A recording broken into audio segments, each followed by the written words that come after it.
దేవిప్రసాద్ గారు good morning అండి. Good morning. Good morning Devi Prasad గారు, ఏంటి కేసీఆర్ మళ్ళీ సుప్రీంకోర్టుకు వెళ్ళారంటున్నారు. సేమ్ మళ్ళీ హైకోర్టులో ఇక్కడే హైకోర్టుకు వెళ్ళారు, హైకోర్టులో దాన్ని తిరస్కరించారు, మళ్ళీ అదే సేమ్గా సుప్రీంకోర్టుకు వెళ్ళారు. ఎందుకు వెళ్ళాల్సిన పరిస్థితి వచ్చిందంటే ఏం చెప్తారు? Good morning Rajesh. ఛానల్లో ఉన్న మిత్రులకు అందరికి నమస్కారం, వీక్షకులకు శుభోదయం. అంటే ఎవరైనా కింది కోర్టులు న్యాయం జరగనప్పుడు పై కోర్టుకు పోయేటువంటి అవకాశం ప్రతి పౌరునికి ఉంటుంది. అందులో కేసీఆర్ ఉంటుంది. కేసీఆర్ ఎందుకు పోయిందని అడిగేటువంటి హక్కు ఎవరికి కూడా ఉండదనేటువంటి విషయాన్ని నేను సందర్భంగా గుర్తు చేస్తాను. డెఫినెట్ గా కేసీఆర్ గారిని విద్యుత్ కమిషన్ ఏదైతే ఇప్పటి ప్రభుత్వం వేసిందో ఆయన వ్యవహరించినటువంటి తీరు పట్ల అనేక అనుమానాలతో వారు బహిరంగ లేఖనే రాసింది. ఘోషకు కూడా లేఖ రాసిండ్రు, ఘోష్ అంటున్నాం సారీ, నరసింహారెడ్డి గారికి లేఖ రాసిండ్రు. రాసి అందులో అనేక విషయాలు ప్రస్తావించారు. ఎందుకంటే ఒక కమిషన్ అనేటువంటిది, ప్రభుత్వం వేసినటువంటి కమిషన్ తనకు ఉన్నటువంటి ఆధారాలతో అనేక అందులో సంబంధించినటువంటి వ్యక్తుల్ని కావచ్చు, అధికారుల్ని కావచ్చు, రాజకీయ ప్రజాప్రతినిధులు కావచ్చు, అందరినీ పిలిచి ఆ తర్వాత దానికి సంబంధించినటువంటి సౌకర్యమైనటువంటి నివేదిక ప్రభుత్వానికి సమర్పించేటువంటి కాదు. దేవిప్రసాద్ గారు ఒక పాయింట్, నేను దేవిప్రసాద్ గారు దయచేసి ఒకటి, హైకోర్టుకు వెళ్ళినప్పుడు హైకోర్టు ఏం చెప్పిందంటే ప్రభుత్వం వేసిన కమిషన్ ఏదైతే ఉందో కమిషన్లో మేము జోక్యం చేసుకోము అని చెప్పేసి చెప్పింది ఒకటి.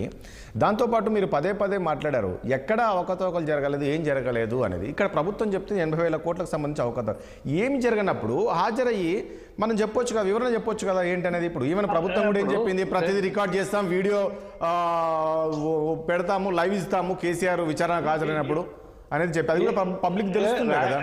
రాజేష్ గారు లైవ్ ఏమి ఇస్తారు? కేసీఆర్ గారు చెప్పేదే లైవ్ ఇస్తారు.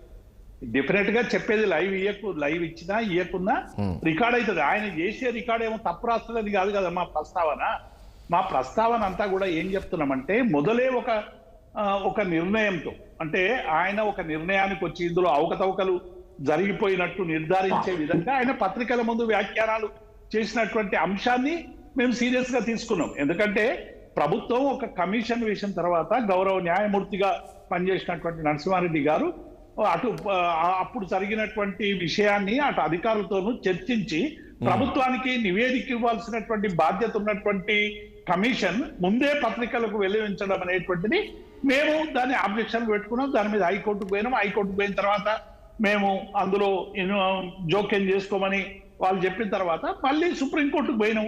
సుప్రీంకోర్టు ఏం చెప్తుందో చూద్దాం. ఆయన ఎందుకు పోయిండు, ఈయన ఎందుకు పోయిండు, ఆయన ఎందుకు చెప్పిండు అనేటువంటి విషయం మీరు చర్చ పెట్టండి. ఇప్పుడు నరసింహారెడ్డి గారు ఒక న్యాయమూర్తిగా, గౌరవ న్యాయమూర్తిగా వారంటే అందరికి గౌరవం. వాళ్ళు చిట్చాట్ చేసి ఎవరైనా కమిషన్లు ప్రెస్ తో చిట్చాట్ చేస్తారా రాజేష్ గారు? ఒక కొత్త సాంప్రదాయానికి తెరలేస్తుంది. ఒక ముఖ్యమంత్రి చిట్చాట్ చేస్తాడు, ఒక రాజకీయ పార్టీ అంటే అక్కడ దేవిప్రసాద్ అక్కడ జర్నలిస్ట్ అడిగారు, సార్ ఎవరెవరిని పిలుస్తున్నారు ఏంటి అన్నది, అందుకే ఆయన ఆ సమాధానం చెప్పారనుకోండి. చాలా సందర్భాలు ఇప్పుడు అనేక కమిషన్లు వచ్చినాయి, మన భారతదేశంలో వచ్చినాయి, రాష్ట్రాలలో వచ్చినాయి. అంతకు ముందే ఒక నిర్ణయాన్ని ప్రకటించేటువంటి అవకాశం ఉండదు కదా. డెఫినెట్ గా అందుకే కేసీఆర్ గారు తనకున్నటువంటి అవకాశాన్ని హక్కును వాళ్ళు చాలా స్పష్టంగా చెప్పారు. ఒకవేళ నరసింహారెడ్డి గారు ఉంటే ఇది సరైనటువంటి రీతిలో ఈ కమిషన్ విచారణ జరగదు, మాకు అనేక అనుమానాలు ఉన్నాయి, ఆయన ముందే ఒక నిర్ణయం తీసుకొని మరి ఆయన ప్రభుత్వ ఒత్తిడితో తీసుకుంటుండా, మిగతా వాళ్ళ ఒత్తిడితో ఇటువంటి నిర్ణయాలు ప్రకటించేటువంటి స్థాయికి వచ్చిండా. కాబట్టి ఈ కమిషన్ ఉండడం వల్ల సరైనటువంటి విచారణ జరగదు కాబట్టి ఆయన మార్చండి. ఒక సందర్భంలో కూడా ఏమన్నాడు, ఆయన రాజీనామా చేయమనండి అని చెప్పినప్పటి సందర్భాన్ని కూడా నేను ఈ సందర్భంగా గుర్తు చేస్తా ఉన్నాను. కాబట్టి కోర్టు పోవడం అనేటువంటిది ఒక హక్కును ఎవరు అనేక సందర్భాలు అనేక మంది పోయిండ్రు, అనేక మంది భారతీయ జనతా పార్టీ నాయకులు పోయినరు, కాంగ్రెస్ నాయకులు పోయినరు, అనేక మంది మేధావులు పోయినరు, అనేక మంది నిందితులుగా ఉన్నటువంటి వాళ్ళు పోయినరు. హైకోర్టులో ఇప్పుడు కింది కోర్టులో న్యాయం జరగకుంటే పై కోర్టు ఉన్నది సుప్రీంకోర్టు ఎందుకు రాజేష్ గారు? డెఫినెట్ గా ఒకవేళ కింది స్థాయిలో న్యాయం జరగనప్పుడే కదా సుప్రీంకోర్టు తలుపులు కొట్టేది. మనం అంటే అత్యున్నతమైనటువంటి న్యాయస్థానానికి పోయిన తర్వాత సుప్రీంకోర్టు ఇచ్చేటువంటి నిర్ణయానికి కట్టుబడి ఉండాల్సిందే కదా. కాబట్టి ఆ ఉన్న హక్కును రెండవది కూడా ఈ ఒప్పందాలన్నీ కూడా ఇలా జరుగుతున్నాయి. 80,000 కోట్ల 90,000 కోట్ల అది తేల్చేటువంటి పని చేయమనండి. ఒప్పందాలు ఎవరి మధ్య జరిగినాయి? ఆదాని అంబానీ మధ్యనో ప్రభుత్వం మధ్యనో జరగలేదు. ఒప్పందాలు 2 ప్రభుత్వాల మధ్య జరిగినాయి. ఛత్తీస్గఢ్ కు సంబంధించినటువంటి ప్రభుత్వంతో తెలంగాణకు సంబంధించినటువంటి ప్రభుత్వ సంస్థతో జరిగినటువంటి ఒప్పందం. ఒకవేళ ఈ ఒప్పందంలో ఏమైనా తప్పులొప్పులు జరిగితే ఛత్తీస్గఢ్ ప్రభుత్వానికి కూడా నోటీసులు ఇవ్వాలి కదా. మీరు ఎందుకు ఇట్లా ఎస్కలేట్ చేసిందనో ఇంకొకటనో అప్పటి ముఖ్యమంత్రులు ఎవరో అప్పుడు అధికారంలో ఉన్నటువంటి వాళ్ళు ఎవరో వాళ్ళకు కూడా ఇవ్వాల్సినటువంటి అవసరం. మూడవది రేట్లకు సంబంధించి కూడా బాగా